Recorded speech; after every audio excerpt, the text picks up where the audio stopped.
बुलढाण्यामधनं बातमी येते. बुलढाण्याच्या खामगावात उद्धव ठाकरेंची सभा आज पार पडली. या सभेतनं उद्धव ठाकरेंनी विरोधकांवर टीका केली आहे. नकली शिवसेना म्हणणाऱ्यांना उद्धव ठाकरेंनी खडे बोल सुनावले.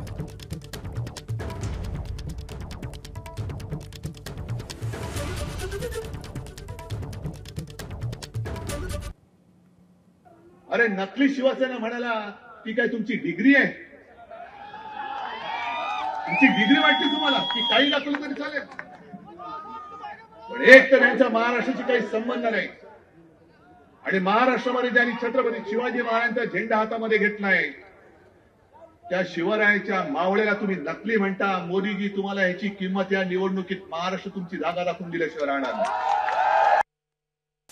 व्हॅक्युम क्लीनर तुम्हाला शेतकरी दारांना तुम्हाला नाही कळणार. शहरी भागामध्ये असतो म्हणजे तो असा एक दांडा असतो पाईप, मग टेबलाखाली खुर्चीखाली कुठल्या फटीमध्ये काय धूळ असली का ते दांडकं घालायचं, मग ती धूळ सगळी खेचून त्या मशीन मध्ये येते, त्याला म्हणतात व्हॅक्युम क्लीनर. मग तशी यांची भाजपची माणसं फिरतात आणि कुठल्या कुठल्या पक्षामध्ये कोण कोण भ्रष्टाचारी आहेत ते शोधतात, मग लावतात त्यांचं व्हॅक्युम क्लीनर, भ्रष्टाचाराला आत घेतात, धुवून टाकतात. अब तुमको कुछ नहीं होगा, ये मेरी गॅरंटी है, मोदी की गॅरंटी है. एबीपी माझा, उघडा डोळे बघा नीट.